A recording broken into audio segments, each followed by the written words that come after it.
Hey guys, it's Shadowswom, and gonna be covering the patch 3.13 notes for League of Legends. These were just uploaded recently, to my knowledge. We're going to be going over everything, so sit down, grab some popcorn, grab, something to drink, whatever. Just, sit down, get ready for some, knowledge and patch intake. Let's jump right into things, shall we? And by the way, if you guys haven't missed anything, or I haven't missed anything, the link for this thread will be in the description down below. So again, if I miss anything, go ahead, click on the link in the description below, and take you right to this page that you see in front of me now. But yeah, jump right into things, shall we? So general, the pvp.net service/client. We made some changes that allow us to dynamically provide loss forgiven to servers experiencing hardware or connection issues. Players should see this more often if their game servers are having issues. And we can now disable in-game items and features on the fly, so if there are any new bugs or exploits, we'll be disabling things on a more sophisticated level rather than turning off all ranked games. That right there, both of those, oh my god, thank you, Riot. Thank you! First of all, just this, that the loss forgiven has been they've implemented that, because I can't tell you how many times that shown up as a loss. I've lost IP, and not IP, LP, and the game just never connected for anybody. So yeah, glad they actually have that in there now. And the disabling in-game items and features on the fly, that's good too. It'll make my job easier as well. Make people that just want to find random games to spectate off of, make it a whole lot easier.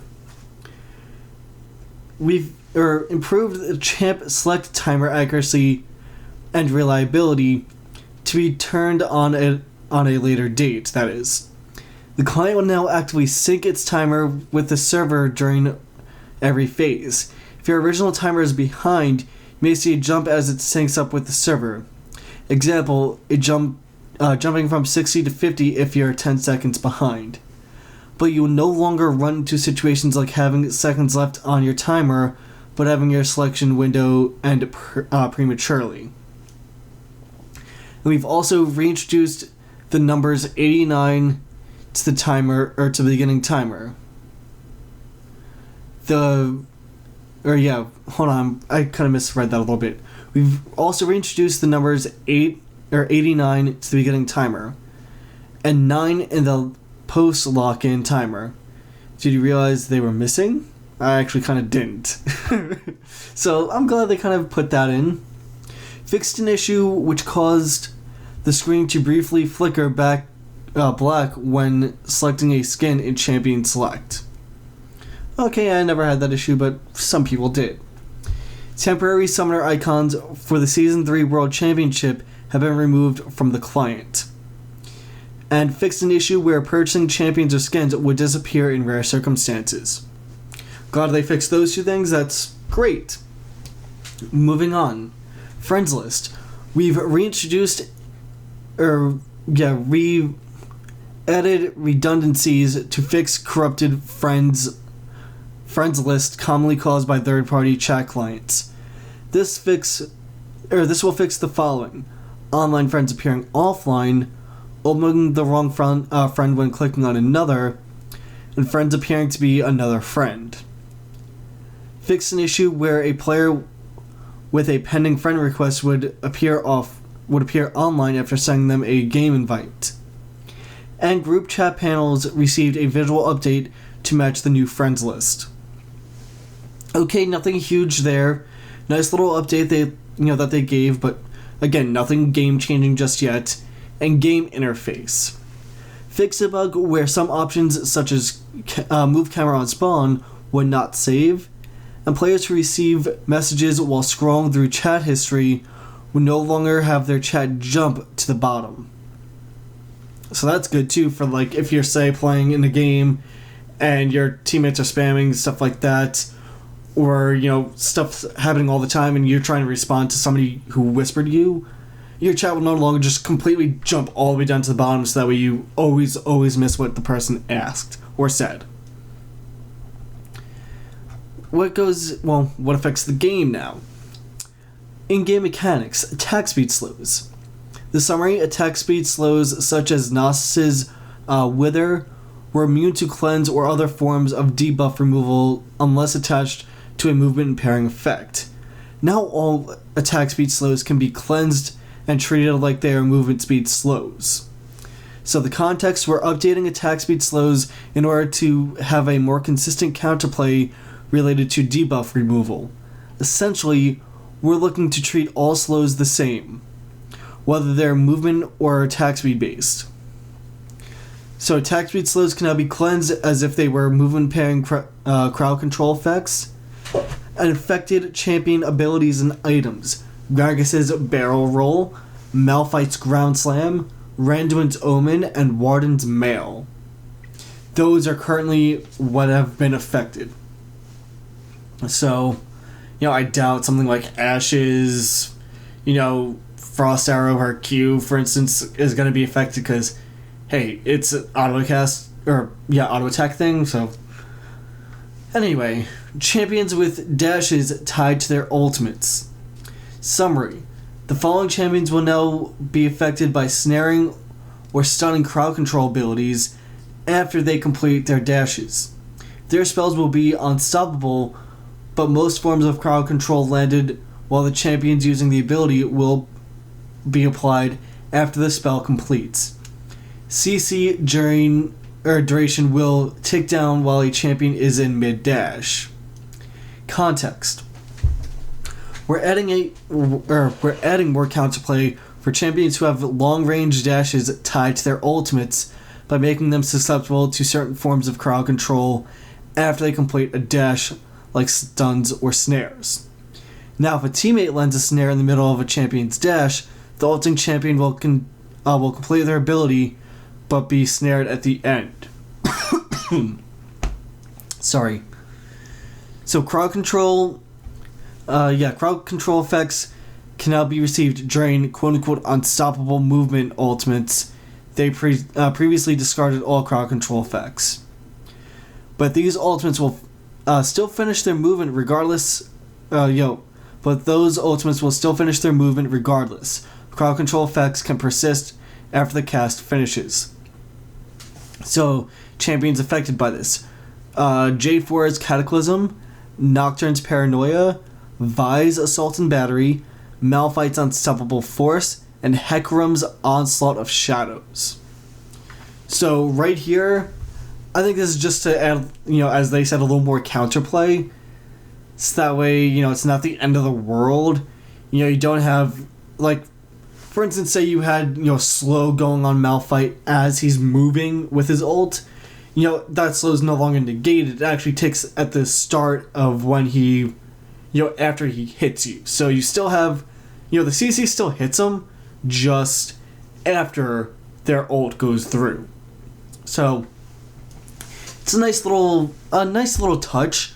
Not anything too extreme in any way, shape, or form. But this will add just a little more counterplay for people, say they're a little late on the timer, or they mistimed CC, or they were just a little late on reacting in general. This will still allow them to get away without, oh my god, I'm dead, coming into effect. Stealth champions. Stealthing now causes a self-only screen tint visual effect. Okay, and these affected champions are Akali, Kha'Zix, LeBlanc, Shaco, Talon, Teemo, Twitch, Vayne, and Wukong. LeBlanc doesn't really have an invis, so to say. I mean, Teemo, Talon, Twitch, Vayne, Wukong, Kha'Zix, and Kali, they all make sense. Same thing with Shaco.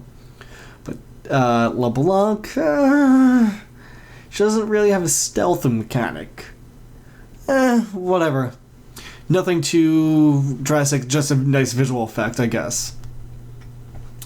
Let's get on to the meat now, shall we?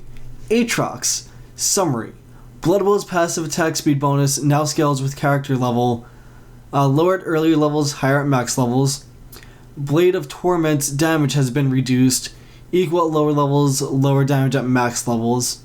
The context for this: any champion can be frustrating to play against when they're capable of building very tanky while still outputting considerable DPS.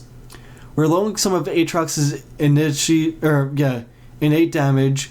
With this change, Aatrox must build items for damage and won't be able to simultaneously tank and smash face as easily. So Bloodwell, which is his passive, the passive attack speed has been changed to 30, 35, 40, 45, 50, 55%, upgraded every 3 champion levels from a flat 50%. Okay, not a big deal. Early game you'll have less attack speed, late game you'll have more. Okay, I'm not going to complain. And Blades of Torment, damage reduced to 75, 110, 145, 180 to 15. From 75, 120, 160, 210, 255. Okay, it's not that big of a deal. Really, I used it more for slow than anything else, but it still is a good ability, regardless. Yes, it does 40 less damage at max level, but you know what? The slow is where you want, that's what you want. Plus, you still can hit people twice with your blades. That's the important thing. I don't think this will affect Aatrox all that much, but, we'll have to see what people think. How they feel after the change, stuff like that. Ahri. Charm has had its mana cost changed to a flat amount at all levels, but now increases the magic damage Ahri deals to a charmed target. Essence Thief now heals for a specific amount based on the number of enemies she hits with her passive enhanced spell, as opposed to getting straight spell vamp. Foxfire now deals less damage when multiple wisps hit the same target, and Spirit Rush's base damage and AP ratios have been slightly reduced. Right, context for this. Ahri is a champion with a lot of strengths and few weaknesses. Given her versatility and reliability, she can constantly apply a lot of pressure on her opponents from relative safety. Ahri's strengths should be better defined than they currently are.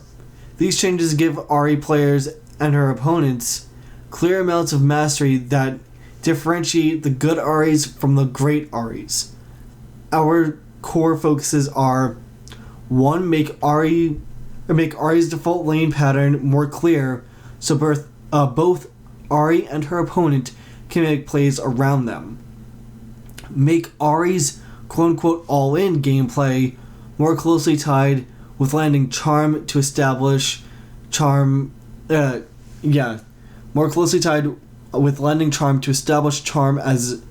Ahri's quote-unquote kiss of death that needs to be avoided, as well as lower her threat/presence while charm is on cooldown.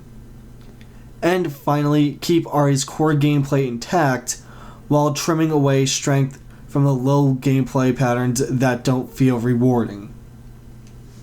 So Essence Thief, which is Ahri's passive, or which has been Ahri's passive rather, now heals Ahri for 2 plus 1 champion per level, or plus 1 per champion level, and plus 0.09 AP each time her passive enhanced spells hit an enemy previously just 35% flat spell vamp. So in theory, this can give you more health back. In theory, that is. We'll have to see how this all works out, because remember, when you go ahead and times, the AP here by, 100, what is that?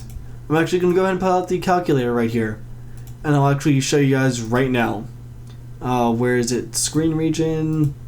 There we go. Ooh, do not mean it to be this big, but 1 second. There we go.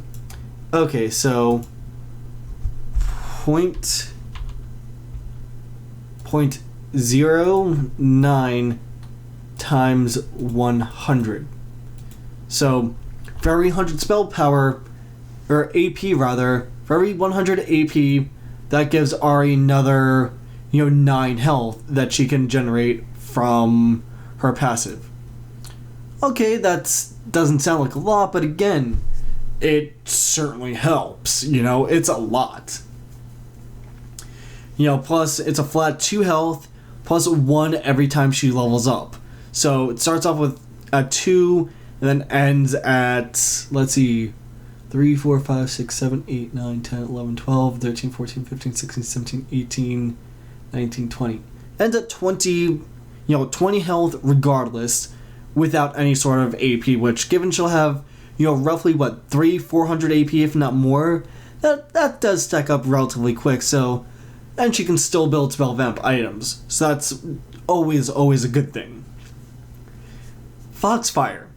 Mana cost reduced to 50 from 60. Diminishing returns effect on same target hits increased to 70% from 50. And best case is now 100% plus 30 plus 30%. That means, 136% or something like that. That's how much damage it will do, relatively speaking.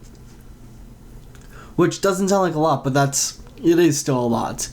This reduces the same target damage to 40 or 64, 104, 144, 184 to 24 plus 0.64 AP from 80, 130, 180, 230, 280 plus 0.8 AP. So overall, you'll still hit hard, but not as hard. And fix the bug that caused Foxfire to sometimes deal reduced damage to a target that should have received the standard amount of damage. Glad they fixed that little bug. Charm. Now increases the magic damage Ari deals to the target by 20% for 6 seconds. The mana cost has been changed to 85 at all ranks from 50, 65, 80, 95, 110. So, a slight nerf early game, but late game it's a buff, so I guess that's fair. Spirit Rush. Base damage reduced to 70, 110, 150 plus 0.3 AP. And from 85, 125, 165 plus 0.35 AP. This reduces the max damage per target. This reduces the max damage per target to 210, 330, 450 plus 0.9 AP from 255, 275, 495 plus 1.05 AP. So, yeah. Slight nerf, not huge nerf, but still a slight nerf for her ult. Realistically speaking, I think she needed it. She did do a little too much damage with her ults, but, it's still balanced in my opinion. I think the change to Charm overall is what's going to make or break good Aries. Separate the pubs from the, legit players that play Ari on a consistent basis and know how to, kind of work around some of her shortcomings. As always, I can't wait to see these changes come into play and see exactly how many people rage on the forums that Ari needs a buff or Ari needs a nerf, etc., etc. I'm going to say this now. Expect people that just play Ari, every once in a while. It's like, Ari sucks. But people that know how to play her, be like, she's still good. You just have to know how to play her, just like the changes that happened to LeBlanc a while back. Moving on, though. Corki. Corki's base attack speed has been reduced. Missile Barrage's base damage has been reduced at earlier ranks, and the cooldown between missile shots has been increased. Additionally, the cooldown between missile shots can no longer be reduced by cooldown reduction, but cooldown reduction will still affect how quickly you can gain missile ammo. Their context for this? Overall, we like the direction we pushed Corki toward with Trinity Force, but he's currently too overwhelming to play against. Here's where reducing excess power in a few areas to put him more in line with other similar spell-based ADCs. Ultimately, Missile Barrage should function as a powerful sustained damage tool rather than a source of burst damage. Okay, the general for him, his base attack speed reduced to 0.625 from 0.658. Not a huge nerf, very, very slight, but, definitely going to be noticeable. And Missile Barrage, damage reduced to 100, 180, 260 from 120, 190, 260. So again, last level it still hits as hard, earlier levels doesn't hit as hard. Cooldown between missile shots increased to 2 seconds from 1.2 seconds. Cooldown between missile shots can no longer be reduced by CDR. Cooldown reduction still affects how quickly you generate the ammo, however. So again, it's more in line with, other ADCs that, are primarily spell-based. So I'm glad to see this change. I felt he was too overwhelming to start with. Hopefully this will, make him easier to deal with, but not take away the forcefulness of who Corki is in general. The attack speed nerf, again, it's not huge, but it will be noticeable, especially for those people who play Corki a lot. The Missile Barrage, it's not a huge deal, it just means you won't be able to do enough, or you won't be able to do as much damage early game as previous. That's all. That's really it. And the, cooldown between the missile shots to 2 seconds, I don't feel that it's that big of an issue. Yeah, it's, 0.8 seconds more, but quite literally speaking, when you were talking about, like a quarter of a second to 2 seconds, second, what? Yeah, that's, it's just a little longer. That's all you need to know. It's not a huge nerf at all. People are going to make it seem like a big deal. It's not. Moving on. Fizz. Summary. The active AP ratio of Seastone Trident has been reduced significantly. The context. We're aiming to reduce some of Fizz's late game damage so that he has to rely more on successfully landing his ultimate or finding a way to stall until his next set of cooldowns come up in order to successfully assassinate targets in late game fights. So, Playful Trickster first of all, fixed the bug where Fizz became targetable while still descending from Playful. Now he only becomes targetable after landing, just like Trickster. Okay, glad they fixed that bug, now people can stop complaining about that. And Seastone Trident. Active AP ratio reduced to 0.15 from 0.35. That is a huge nerf of 0.2. Now, you guys know, that's pretty massive, especially for Fizz. But I feel it was needed. If you've heard me talk on other videos, you know that I feel that Fizz is a little too strong at sometimes. Not because obviously players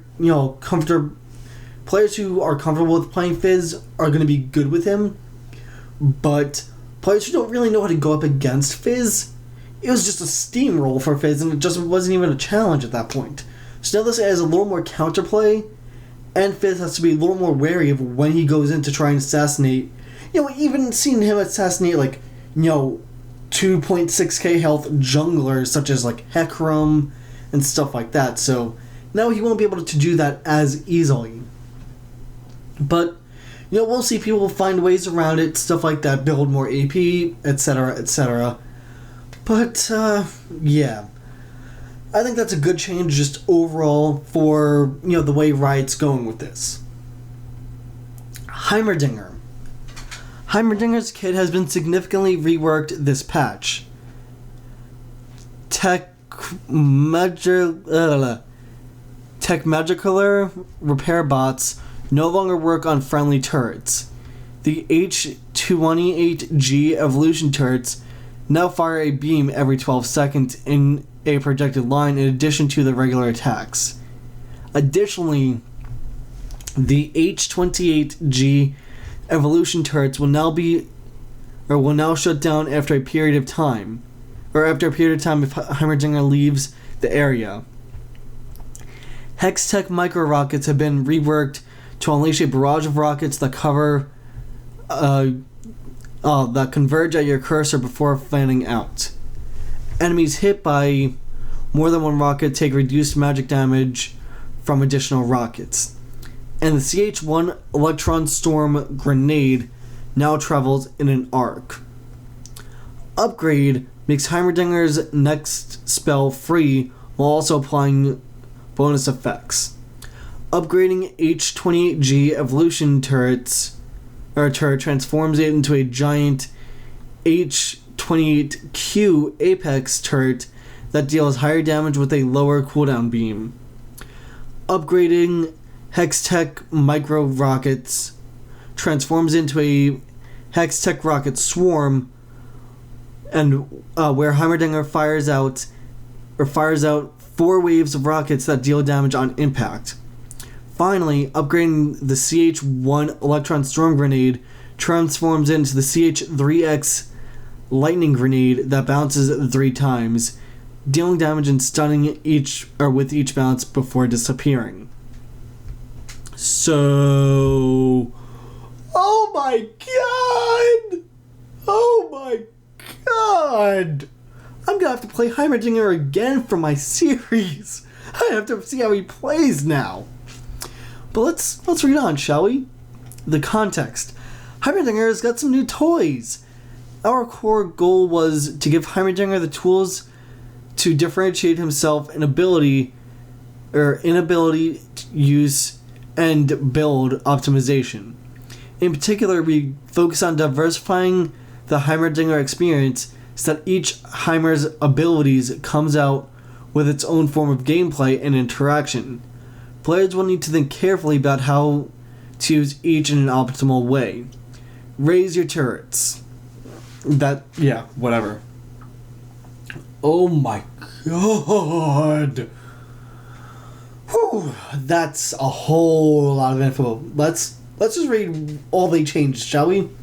So passive. The Techmergler repair bots, again, butchered that completely, don't care. Heimerdinger gives nearby allied champions and H-28G evolution turrets 10, 15, 20, 25, and 30 bonus health regen. Again, scaling at different, believe it, 3-level increments. I could be wrong, though. The H-28G evolution turret. First, places a turret at a target location. Turret attacks prioritize Heimerdinger's target, and enemies attacking Heimerdinger. Heimerdinger generates a turret kit every 24, 23, 22, 21, and 20 seconds, which is modified by your cooldown reduction. And he can hold up to 1, so first level, second level, third, fourth, and fifth level. So, first 2 levels you can hold 1 turret, then second or third and fourth you can hold 2 turrets, just like you could previously. Then the 5th level you can hold 3 turrets. Oh my god! Cost: 20 mana and 1 kit. Cooldown: 1 second. The H-28G evolution turret stats: 150 health, plus 25 per champion level.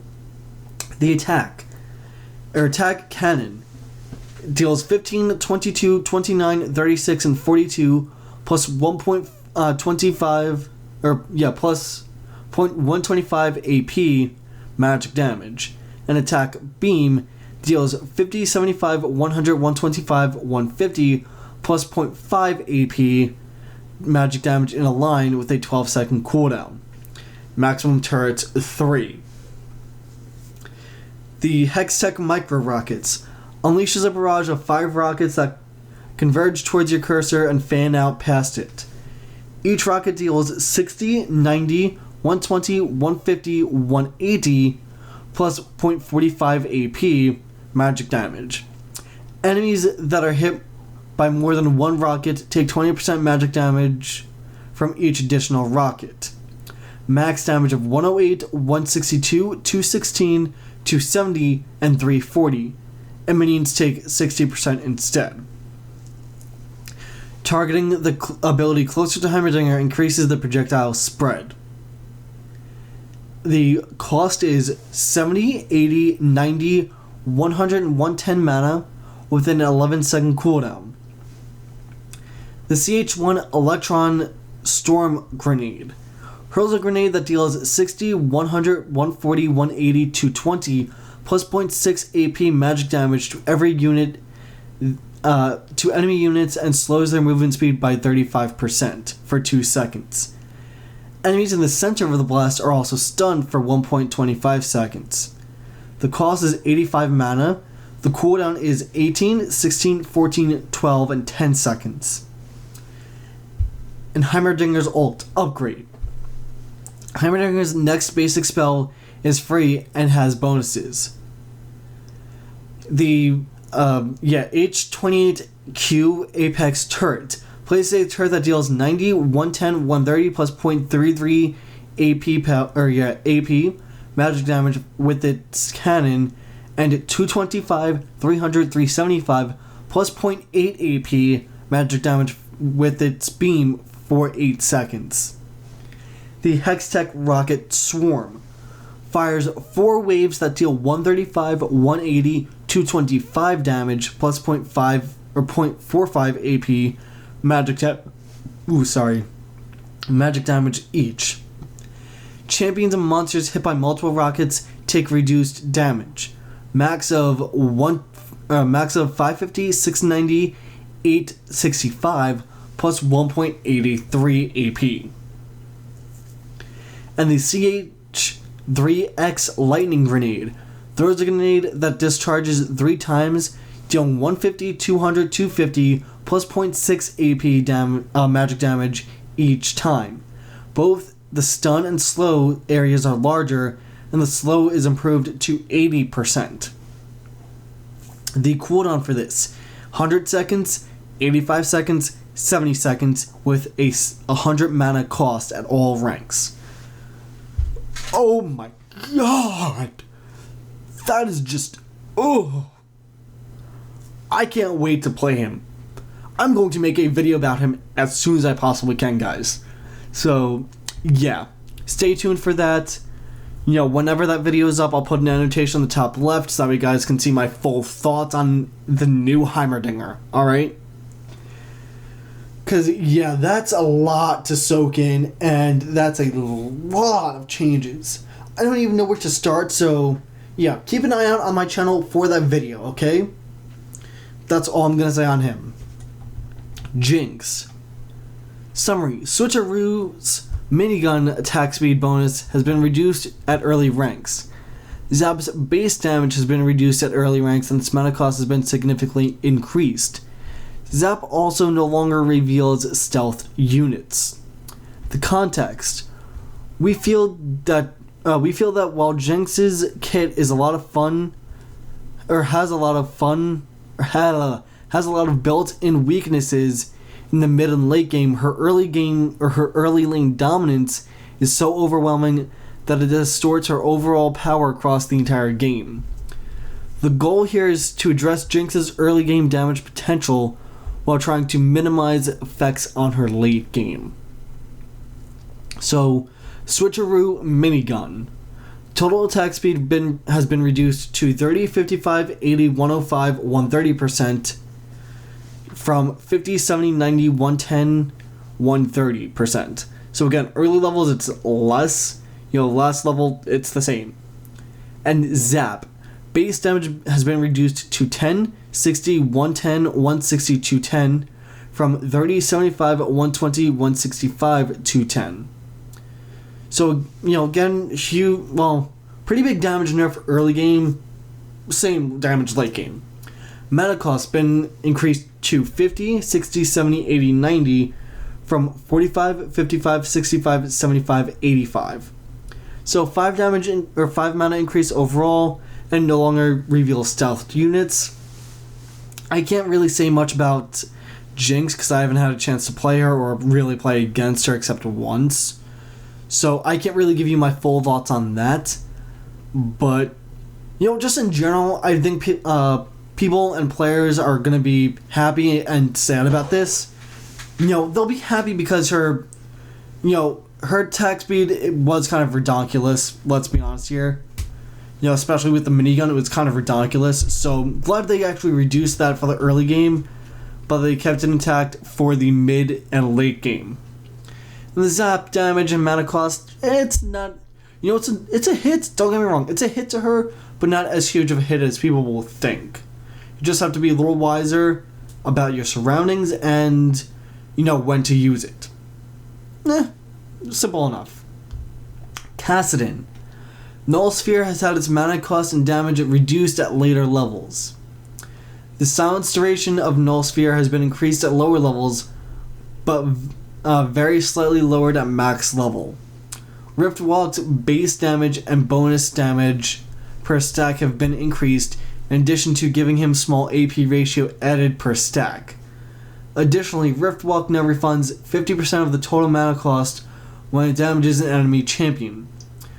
And finally, Kassadin no longer gains magic resist per level. The context for this. Currently we feel Kassadin's play beyond the laning phase is too safe, especially when he gets ahead. He can deal consistently high damage at range with Null Sphere and Force Pulse, while holding onto Riftwalk for a safe escape. These changes were focused on forcing Kassadin to use Riftwalk as a significant part of his damage output, which also gives opponents opportunities to capitalize on his mistakes. General. Magic resist per level reduced to 0 from 1.25. Okay, that's not a huge deal, just build a magic resist item. Okay, that's not a huge deal for me. You know, I never had an issue, because I would always have, like, way more than enough magic resist per, you know, level 18 anyway as Kassadin. So now I just have to build a magic resist item, and I'm good. It's not that big of a deal. Null Sphere. Base damage reduced to 80, 115, 150, 185, 220 from 80, 130, 180, 230, 280. So first level does the same damage, second level does 15 less, and just scales up from there. You know, I'm not gonna lie, it did too much damage. You know, it did do too much damage. I'm just gonna be honest, this is coming from somebody who's gone like 11-0 as Kassadin. So, it did too much damage, personally, IMO. Glad they kind of nerfed a little bit. The silence duration changed to 1.5 seconds, 1 3/4, 2 seconds, 2 1/4, and 2 1/2 from 1, 1.4, 1.8, 2.2, and 2.6 seconds. So overall, early game, the silence lasts longer. You know, last level, it's not a huge deal. You're not going to notice that 0.1 second difference. You know, if you do, you're lying. Just go. You're a liar. We don't want you here anyway. And the mana cost has been reduced to 70, 75, 80, 85, 90 from 79 or 80, 90, 100, 110. Okay, I will gladly take that in compensation for the damage nerf. I'm glad with that. Enough said on that one. Riftwalk. Base damage increased to 80, 100, 120 from 60, 70, 80. Ooh, sorry. Base damage per Riftwalk stack has been reduced to 50, 55, 60 from 60, 70, 80. Added a 0.1 AP ratio per stack, and now refunds half of the total mana cost when Riftwalk damages an enemy champion. Okay. I'll take all of those. That's perfectly fine. You can nerf the stacks or nerf the damage from the stacks, but give me more base damage. I'm fine with that. You know, fine with me. Totally fine. You know, overall, I think that's, you know, fairly well-rounded, you know, fix to Kassadin. It's nothing too extreme, nothing too underwhelming. You know, it's in the middle of the road. It's good. And I feel it's where Kassadin has to be at this point in time. Morgana. Summary. Morgana's attack range, base attack speed, and basic attack animation have been improved across the board. Tormented Soil no longer reduces magic resist per tick, Instead, it deals additional damage based on enemies' missing health. Morgana should now deal roughly the same amount of overall damage, although there will be some variation due to how the new Tormented Soil works. The context? This change is more of a modernization of Morgana and her Tormented Soil by rewarding her for being consistently aggressive with landing her Dark Binding. Specifically, we wanted to reinforce Morgana's standard damage combo of Dark Binding into Tormented Soil, rather than the quote-unquote ideal combo of using Tormented Soil's magic resist reduction to make Dark Binding deal more damage. So Morgana's attack range has been increased to 450 from 425. Her base attack speed is now 0.625 from 0.579, and improved the basic attack responsiveness. Okay, that's good. I'll still take that. Tormented Soil. Damage per second changed to 24, 38, 52, 66, and 80, plus 0.22 AP, from 25, 40, 55, 70, 85, plus 0.2 AP. So overall it does a little less damage, but higher AP value, higher AP ratio. Tormented Soil's damage is now increased by up to 50% of the enemy's missing health. Damage application cadence increased to every quarter or half second from every second, and no longer applies a magic resist debuff. Okay, again, not much to say on Morgana. The attack speed, stuff like that, not a huge deal. The Tormented Soil, I'm glad about this because, as they said, it solidifies her or their combo of Dark Binding into Tormented Soil rather than Tormented Soil into Dark Binding. It's easier to land your Tormented Soil after you've already stunned them. Because, hey, then they're sitting there in that, Tormented Soil for a good second to a second and a half, maybe even more if they're not paying attention. Plus, that'll help the way it works now might help immensely with, clearing the creep waves even better. Who knows? We'll have to see. Olaf. Undertow slow duration has been increased, but its mana cost changed to a flat cost. Vicious Strikes grants more attack speed at lower ranks, and Reckless Swing now deals significantly less self-damage to Olaf on use. The context: we were overcautious with our initial rework changes for Olaf, which left him undertuned, but not old and busted. However, now that we've addressed some of his old core issues, we feel like we can be more aggressive with his tweaking his kit balance. These changes are focused on allowing Olaf to better stick to his opponents when he's landing his skill shots properly, which will, in turn, allow him to better melt faces when he's in the zone. The danger zone! Undertow. Slow duration increased to 1.5 through 2.5 seconds from 1 to 2 seconds. The mana cost is now a flat 60 at all ranks from 50, 60, or 55, 60, 65, 70, 75. Vicious Strikes. Attack speed increased to 40, 50, 60, 70, 80% from 20, 35, 50, 65, 80%. So overall, it's a better scaling. It's 10% per level instead of 15. So it's not, oh my god, he's nerfed. No, it's actually, he's better now.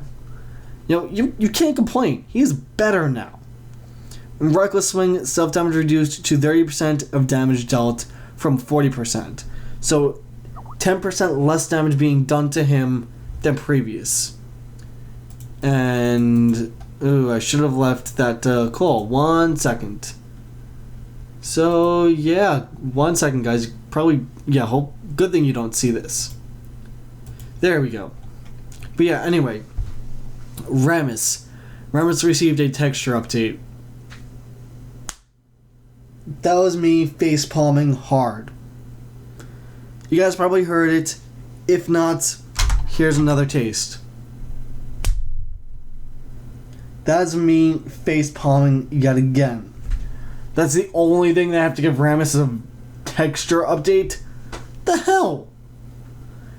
As some of you may know, he's my favorite jungler.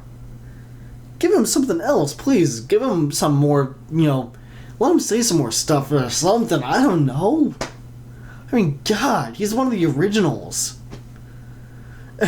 Anyway, Sivir.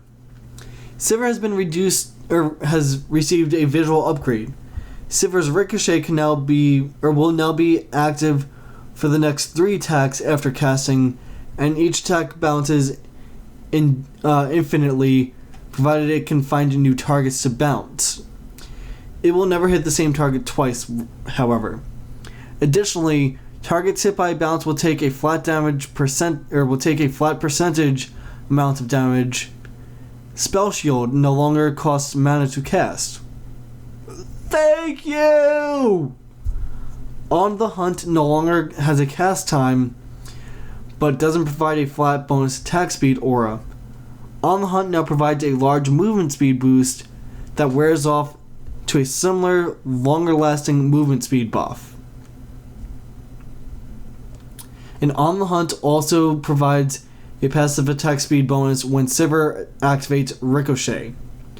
Finally, Sivir no longer runs in slow motion, aka her movement speed remains unaffected.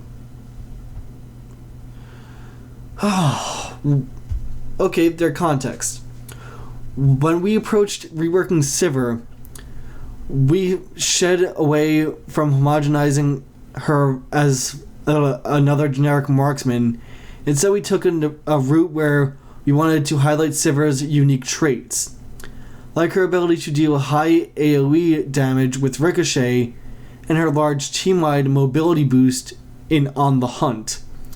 Our focus here is to ensure that dedicated Sivir players will still be able to enjoy the core gameplay mechanics that they've come to appreciate, while also bringing Sivir up to our modern gameplay standards and aesthetics. Sorry. Food's not setting right in my stomach for whatever reason.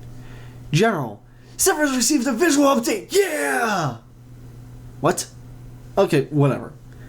Attack speed per level reduced to 0.6 or 1.6 from 3.25 or 3.26 rather. Okay, not a huge deal. Or it is that's roughly half. She now has half the attack speed per level that she previously did. Ricochet. Now when activated, Sivir's next 3 basic attacks will ricochet.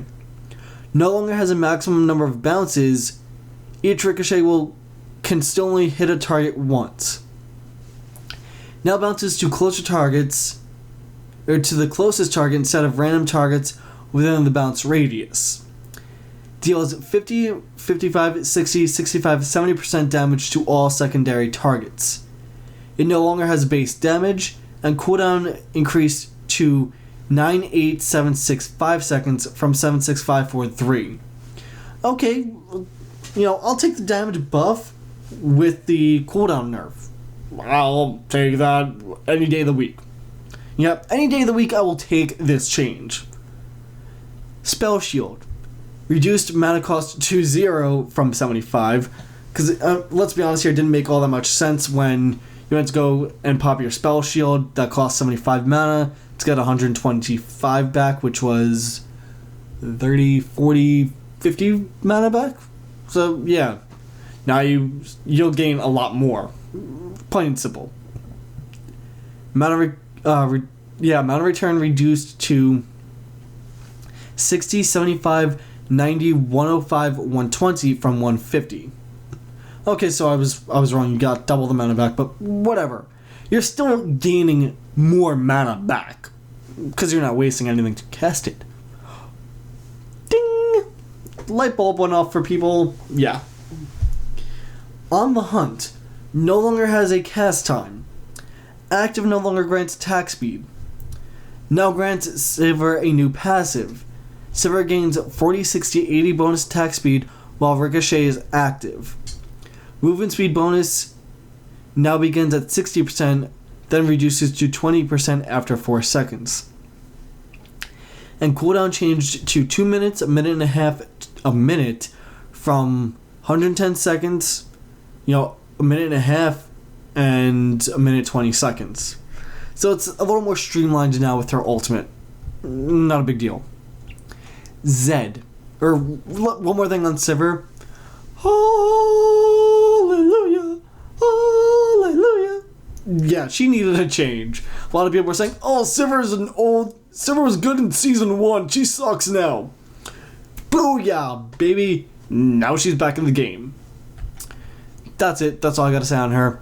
I can't wait to see how many people, nerd rage over, Spell Shield not costing mana and them hitting Sivir and giving her a whole bunch of mana back. Also, how they're gonna, nerd rage over Ricochet now lasting 3 attacks instead of just 1. Yeah. And that'll also help her clear creep waves. So, yeah, take that how you want. Moving on. Zed. Living Shadow and Death Mark have had their cast wind-up time increased. Death Mark now spawns the shadow at Zed's starting position rather than behind the target. Death Mark's shadow will stay around longer, and Zed can switch places with it at any range. The context: Zed's been a balance pain point for a while, especially at the competitive level.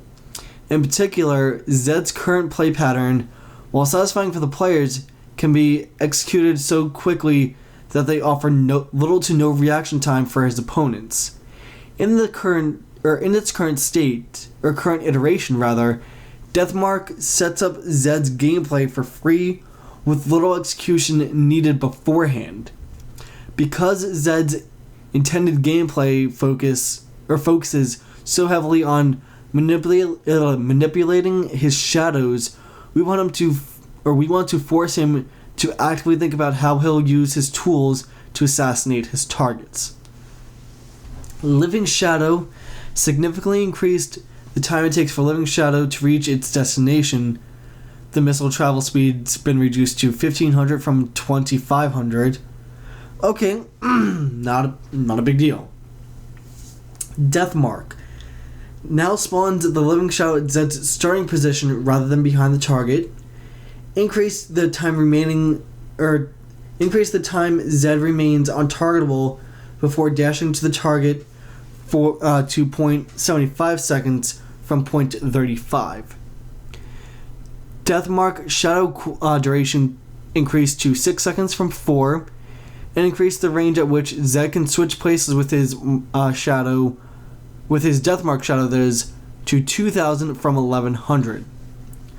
So again, not a huge gameplay change for him, but still pretty good. Still pretty good. Not gonna affect him all that. It's gonna affect the people that would just R right in. Just pop everything without second thought. Now you actually kind of have to think, because look, say you pop in from the bush. Say you were popping in from the tri-bush. Up at top lane. The enemy's going past your tier 1 tower, you're popping in from the tri-bush, let's say. Tri-bush on the blue team side, that is. Because you're a blue team and whatnot. The enemy's behind your tower. You pop in behind that tri-bush, or in that tri-bush, or from that tri-bush to them with your ult. Your shadow is now in that tri-bush instead of directly behind them with you. So now you have to kind of aim, your shuriken better, stuff like that. So gives a little more counterplay, against Zed. So always think about that shadow position now. It's not just immediate, look, you're dead. It's, look, I actually have to pop Living Shadow as well. Then you can die. Plain and simple. Ziggs. We've slightly increased the damage on short fuse. Bouncing Bomb can now be cast at targets outside of the maximum range, but will only travel the set distance. Satchel Charge's radius has been increased. Hexplosive Minefield and Mega Inferno Bomb are both more effective against minions. With minions no longer taking reduced damage from multiple hits of Minefield and Mega Inferno Bomb, dealing bonus damage to minions. Their context: we've improved Ziggs in terms of general utility, while also trying to effectively carve out his niche as a pushing/counter-pushing champion. Bombs away! Short Fuse. Max damage increased to 150. Increased to 150 from 139, and it now scales non-linearly. Don't exactly know what that means. Bouncing Bomb. Bouncing Bomb will now cast when targeting outside of its maximum range. Will fire at the maximum range at the targeted direction. So you can still, you'll be able to cast it out of the cast range, but it'll only go towards that, general area. It'll go the max distance in that area. Plain and simple. Satchel Charge. The radius has been increased to 325 from 275. Okay, not gonna lie, that radius was pretty small, now it's rather decent, okay. Hexplosive Minefield. No longer deals reduced damage on multiple hits to minions, and damage per mine increased to 150 from 135. Damn! That's gonna hurt champions too! Oh! And Mega Inferno Bomb now deals double damage to minions. Oh! Can now be used to clear the creep waves even better. Personally though, I use his ultimate as a, oh my god, what is that bomb? Triple kill! Type thing. Yeah, I did all of that without breathing, guys, sorry. But, these changes to Ziggs, rather good, not gonna lie. I'm not gonna lie, the Short Fuse, which is his passive, it's pretty good. Bouncing Bomb, okay, not a huge change, it's kind of good, it doesn't really matter though. Satchel Charge, okay, the AoE is nice, increasing the radius, always good.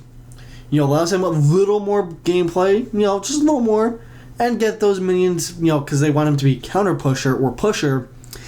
Yeah, that's going to allow the minions to be, even a little more spread out and still be able to hit them.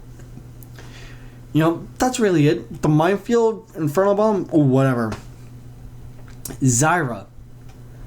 Summary. Deadly Bloom's damage has been reduced overall, but her AP ratio has been increased. Rampant Growth's passive cooldown reduction has been decreased. The plants spawned from Rampant Growth have had their base damage reduced at all levels, but increased later on. Have been reduced at lower levels, but increased later on. We've also improved Zyra's overall feel by making seed transformation / enraging plants more intuitive. Context: Overall, our strategy is to tone down Zyra's early level poking damage, and while we were reducing some of her overall power, we wanted to improve her ability to fluidly combo cast with seeds. Additionally, reducing the base damage of her spells while increasing the AP ratios is aimed at reducing her power as a support without hurting her capabilities as a mage. Again, sorry. Deadly Bloom. Range reduced to 800 from 825. And damage changed to 70, 105, 140, 175, 210, plus 0.65 AP. From 75, 115, 155, 190, 235, plus 0.6 AP. So overall it does less base damage, but higher AP damage. Well, okay, I'll take that any day. Rampant Growth. Passive cooldown reduced... passive cooldown reduction reduced to 2, 4, 6, 8, 10% from 4, 8, 12, 16, 20%. So it's been halved, so now you have to actually kind of get a CDR item as well. Plant-based damage changed to 23 plus 0.65 per champion level from 26 plus 0.6 plus 6 damage per champion level. Reduced the delay before seeds can be stepped on by enemies to 1.5 seconds from 3 seconds. The range has been increased to 825 from 800. And fixed a bug where spells would rarely not turn seeds into plants. And Stranglethorns. Stuns no longer persist after the knockup ends, and now properly enrages plants created within the bramble zone after Stranglethorn has been cast. Overall, nice little nerf to Zyra. Not a huge one, mind you, but a well-needed one at that. The damage to Deadly Bloom, okay. Nerf the base damage, increase the AP ratio, that's fine. Rampant growth, that's fine. That's completely fine. I'm not gonna knock Riot. And Stranglethorn just a little bug change. Nothing huge. Minor changes and bug fixes. This is a lot. Jarvan. The context, this change forces Jarvan to be more accurate with his Demacian Standard / Dragon Strike when giving opponents some breathing room when trying to dodge, or while giving them. Dragon Strike / Demacian Standard, Jarvan's knock-up collision has been radius has been reduced to 180 from 260. Okay, not a huge deal on that one. Again, gives for a little more, time to dodge, or gives you a little more leniency on where you can dodge from. Not a huge issue. Good Jarvan players will still have no problem whatsoever. Kha'Zix. Void Spike. Evolve Spike Rex. The slow has been increased to 30% from 20. Okay, not a huge deal on that one either. Nice little buff, though. Master Yi. Our original reason for having Meditate's mana cost scale... Our original reasons for having Meditate's mana cost scale so high no longer exist, as we are primarily concerned with bullying lanes or meditating refreshing multiple times in a fight. Alpha Strike. Master Yi will no longer be hit by targeted spells during Alpha Strike. And Meditate. Mana cost reduced to 50 from 50, 65, 80, 95, 110. So a nice little buff to Yi with him not being able to be targeted by spells during Alpha Strike, and the mana cost reduction on Meditate. Gnosis. Siphoning Strike. Fix a bug where Siphoning Strike ignored spell shields. I never had that problem. Actually, no, I'm not gonna lie. I did that a lot as Sivir. I did that a lot as Sivir, where it was just funny. Whatever. Moving on. Rengar. Context. Rengar's leap out of stealth has insufficient warning for his targets, so we changed him to de-stealth at the beginning of his leap instead of mid-leap in order to give his targets a fighting chance. Thrill of the Hunt. Rengar now de-stealths at the beginning of his leap when attacking a target from out of stealth. Okay, not a huge deal. Shen. Context for this. Shadow Dash has a fairly large start and end radius. To make the spell more forgiving to land, we no longer believe this is necessary. Shadow Dash collision radius has been reduced at the start and end points of the dash. It just means you gotta be a little more on point with it. Nothing major. Swain. We saw Carrion Renewal as a place to add strength without significantly impacting the game or the phase of the game where Swain already excels. Carrion Renewal now additionally restores 9% of maximum mana on champion kill / assist. I think that can actually stack with Athene's Unholy Grail too, so damn. Just damn. I'll say it one more time. Damn. That's a lot. Syndra. Summary for this. Syndra received a number of usability improvements to her abilities. Scatter the Weak now indicates where the sphere or where the dark sphere will travel and unleashed power indicates how many dark spheres will be fired. Okay. Scout of the week, the range has been increased to 700 from 650. And dark spheres now have arrow indicators to show the direction they will travel if hit by Scout of the Week. And Unleashed Power now displays a counter over the spell icon that tracks the number of dark spheres that will be fired. For those of you that didn't know, Unleashed Power is her ultimate, so yeah. Alright, whatever. Again, no big deals on that.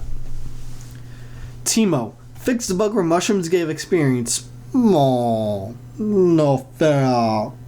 Why you do that, Riot? Sad panda. No, I actually never ran into that bug, but glad they fixed that bug, I guess. Thresh. General attack speed per level increased to 3% from 1%, and Thresh's basic attack windup is reduced by 0.25% per 1% attack speed rather than the standard 1%. Hold on, let me reread that. Thresh's basic attack windup is reduced by 0.25% per 1% attack speed rather than the standard 1%. The fuck? I have no idea what that means. Zero. I'm not even gonna lie. Zero idea what that means. Don't know if that's good or bad. I assume bad. Tryndamere. Context. We're trying to reduce the overall map mobility of Tryndamere so it's harder to safely split push all day, but to do it without hurting the mobility in team fights. So spinning slash cooldown refund upon critically striking minions / monsters has been reduced to 1 second from 2. Refund upon champion strikes has been unchanged. Okay, not a huge deal. Vladimir. Hemoplague. Fixed a bug that sometimes prevented casting of transfusion and tides of blood for longer than the spell's quarter-second cast animation. Alright, whatever. Mana cost and mana cost reductions on ultimates. The context for this: retaining our stance on high mana cost ultimates, we want ultimate abilities determined more by cooldown than mana, rather than doing an individual context paragraph for each ultimate, which is what we did originally until some players pointed out how stupid that was. We gave them their own section. Ashe, her ult is now 100 mana at all ranks from 150. Leona, her mana cost is 100 at all ranks from 100 to 150, 200.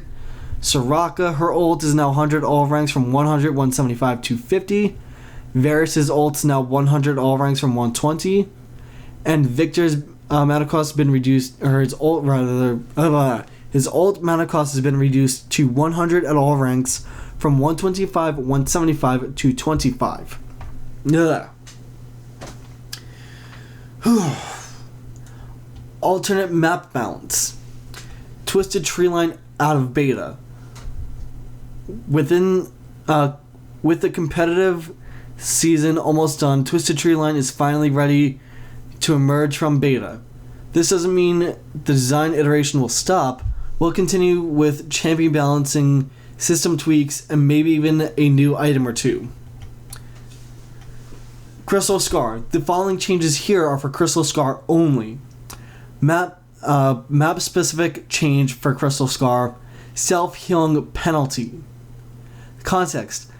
Dominion has evolved in such a way that this healing restriction no longer serves its original intent of preventing turtling. Instead, it's only hurting champions that rely on regen or healing to be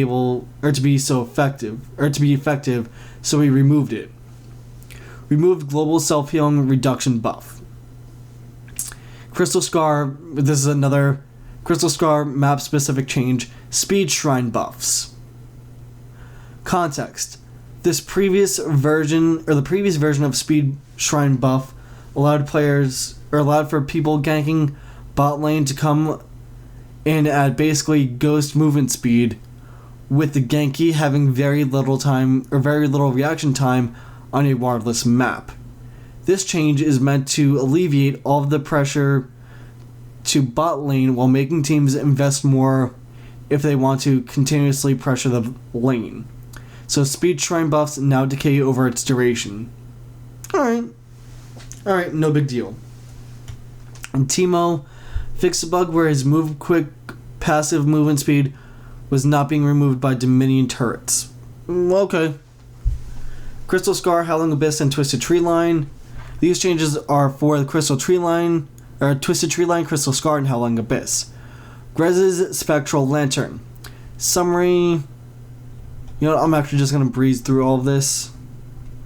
Alright, you know what? I'm not going to go through all of that. Let's just go to the league system. Players who earned Silver 2, or who earned Silver in Season 2, now have their will now have Silver profile borders until the end of this season.